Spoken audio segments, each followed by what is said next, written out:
So we get really good at understanding customers. But it's like if you have a big rope, and this rope is kind of what leads to success or not. And you can take out one thread, which is the customer, and you can understand the influence of this thread, but you still know there's so much other stuff that's important in there that being customer focused can't help you see.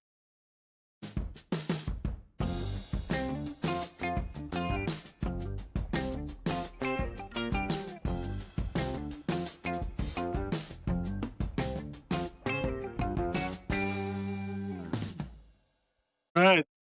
My goodness. It's one of those shows. Oh my goodness. All right. Welcome to Table Stakes. I'm Michelle Stevens, course director at CXM Academy.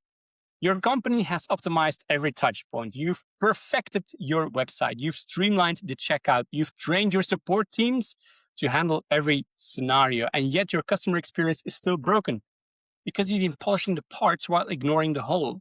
And that's where systems thinking comes in. My guest today is Helge Tennø. He's a strategist who helps organizations make the shift from optimizing touch points to designing entire systems. He's here to show us the real competitive advantage isn't in the detail, it's in the system. So Helge, welcome to Table Stakes. Thank you. Good to be here. Thank you for having me, Michelle. It's absolutely a pleasure on my behalf because, when I heard you talk about systems thinking, I was thinking, what is he talking about basically, right? So, but maybe let's start with the fundamental question, right? What is systems thinking actually? Why should I care about it? Yeah.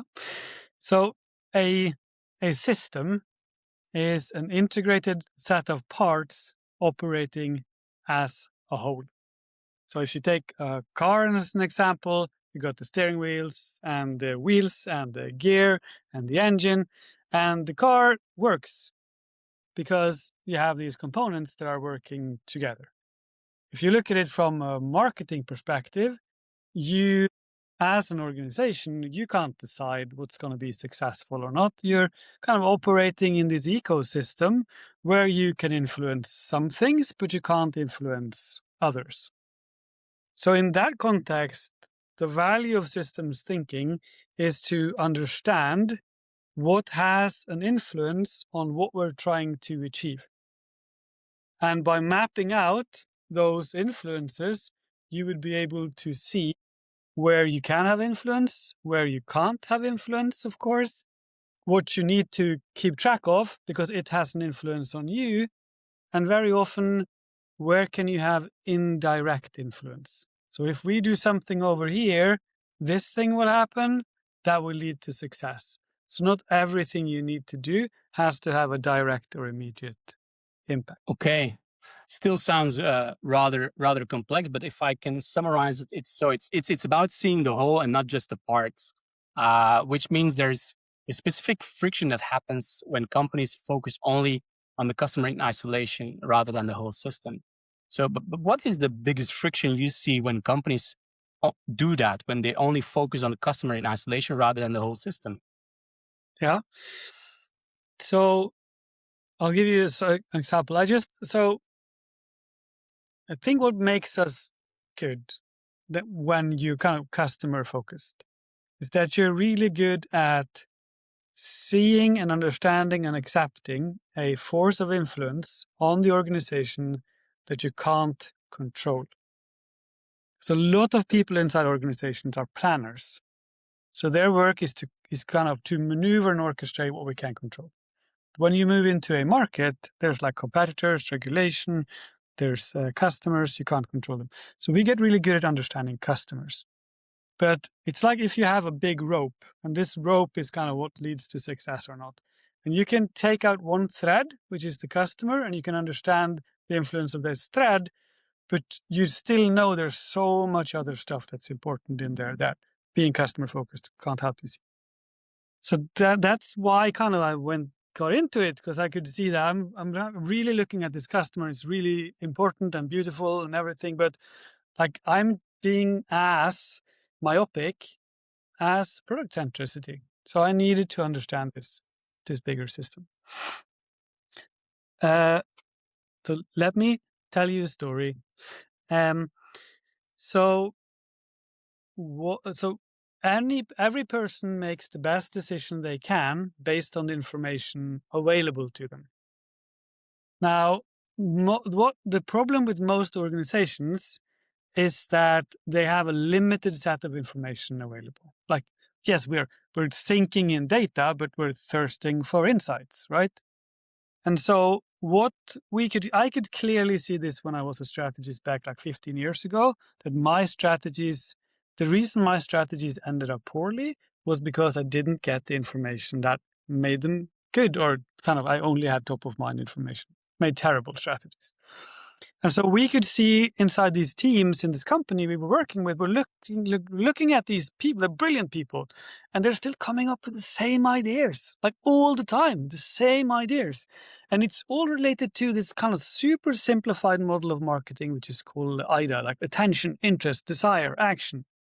And we were like, why are they coming up with why so many of our strategies kind of let's get attention strategies? It's like the only thing we were thinking about is how can we talk about our product? And the reason was because they didn't have any other information, or they didn't access any other information. So with this team that I was thinking of, they came up with an awareness strategy. Like, we need to create awareness around our product. But then they showed it to kind of their leadership team, and the leadership team said, well, this doesn't make any sense because there's 85% awareness of your product, but there's only 15% using it. So you have to come up with a better strategy. And so we the assumption was that they made a very good strategy based on the limited information, but they needed more information because they weren't seeing the ecosystem. They weren't seeing where it was important to have influence. So we worked with them to create a simple system map of their environment. And through that map, they were able to see not 1, not 3, nor 5. They were able to see 10 or more opportunities that they knew, like it wasn't like new to them, but they hadn't seen them or prioritized them before because they couldn't see how much influence they had. So it gives us an opportunity to look at the world from a different perspective, to see it from a new way, or to kind of grow the information we are taking in when we make decisions. Right. Yeah. So it's actually about taking a new point of view. But for a lot of people, that is a very hard thing to do, right? It's not something that you realize like, hey, I'm going to take another point of view as of now, and things will change overnight. It's not a process that happens like that. How is it? So the benefit of this approach, now a lot of systems thinkers do not approve of my approach, because we had to take something that's very complicated and make it simple enough for anyone to do almost on their own, almost like with no support. And what we ended up doing, which was like people got this immediately, we said, in order to collect information about your system, put your goal in the middle. It could be like brand awareness, or it could be product sales, or something else. And we said, what leads to more or less of this goal?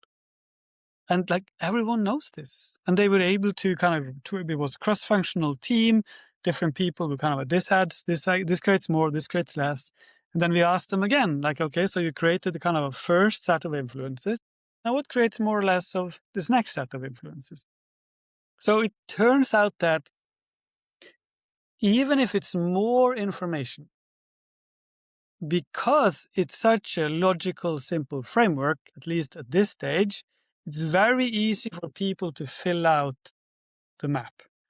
You would work with it afterwards, but to kind of create this initially was good. And I have one more example. Depends on how long you want this podcast episode to be. But there's one more thing I want to. So in the company, it was very common to use market archetypes to help markets see if we're similar or not.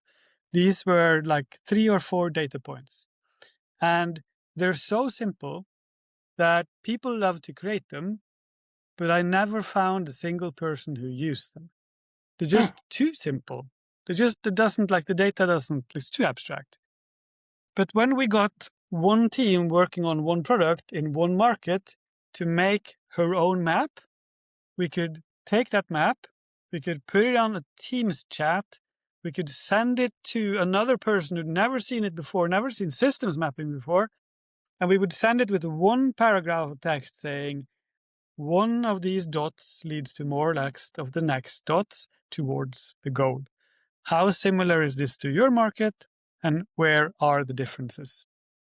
People just got it immediately because it's natural for them. Yeah, I think I can see that. But if tomorrow I'm going back to the office, and we've been practicing design thinking for like a decade. How do we actually change our work in practice? So, what's the first thing my team needs to do differently as of tomorrow?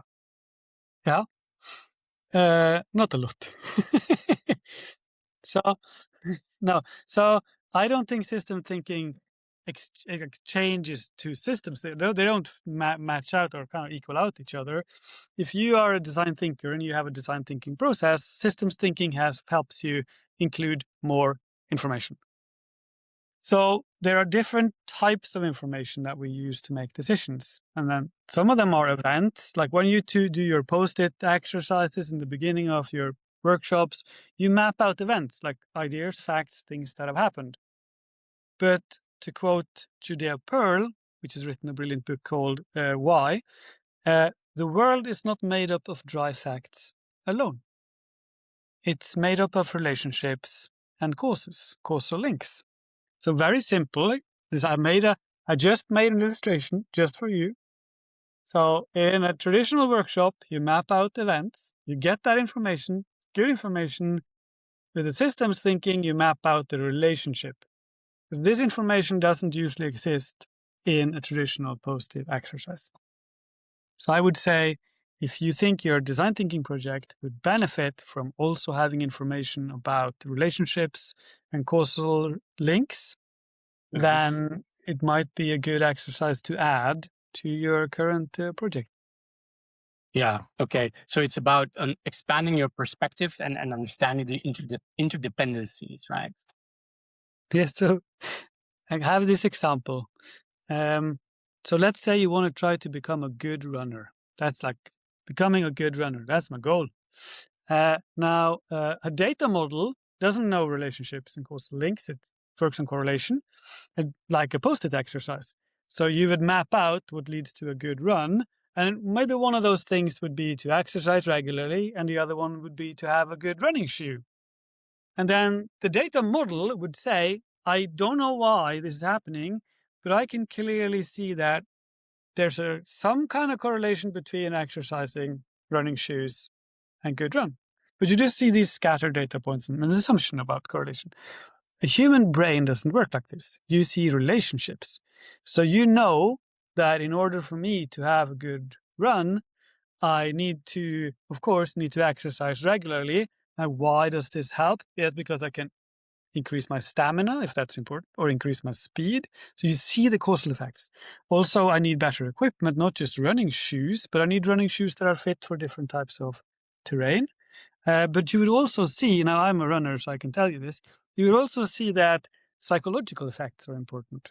Because if you're kind of tired or exhausted, it kind of wears you down. So you have to put on the right music at the right time to get you back up again. But also what you eat, because what you eat on the day before the race, it determines if you spend more time off the track in the forest somewhere, or if you're on the track and getting closer towards the finish line. So. Oh, yeah. Yeah, sorry. Okay. Thanks for that. I have that visual right there. Yeah, that's what I wanted. Now that's what you remember from this episode. Yes. I see myself in the forest now more often than I would like. But actually that's a great deal. That makes a great deal of sense. But I know this isn't easy. There is always resistance when you ask people to think differently. And so what's the most common resistance you encounter when helping organizations to adopt systems thinking? So it's not to try it out. People are very interested. not because they want systems thinking, but because they are increasingly aware of that they are living in a compounded, complex, complicated, interconnected world. Like they have to control more and more and more stuff, or know more and more stuff, and the current tools are not up to the task. Like a customer journey is a linear, one-dimensional journey. So there's an interest in, that's what I'm seeing, there's an interest in, do you have a tool that can actually help us see this chaos that we're kind of, or complexity or complicatedness that we're part of? But once you show them the kind of the output, it just looks complicated. It looks difficult. It doesn't look simple. Like customer journey looks very simple. Go from A to C to D. And then this is just a mess, and there's no goal in there. There's just like influence. So I found out that most people want systems thinking because they hope it's a good tool. They are happy to contribute to a information collection exercise like the one that I put the goal in the center and what leads to more or less of it. They don't want to see making of the system or the system in its entirety. They want the answers from it. So a good friend of mine, Spiros, he says that he has also had difficulties kind of bringing it into some organizations because the first impression of a drawn-out system is this looks complicated. I like simple things because simple things don't break as quickly. So, you know how nobody wants to see how you make a sausage?